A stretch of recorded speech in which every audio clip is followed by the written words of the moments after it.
Mau masak kates muda, alias pepaya muda. Ini dicacah dulu. Habis itu kita siapin bumbu-bumbu.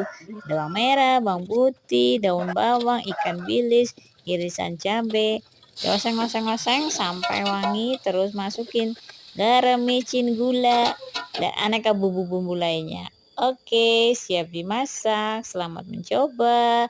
Terima kasih.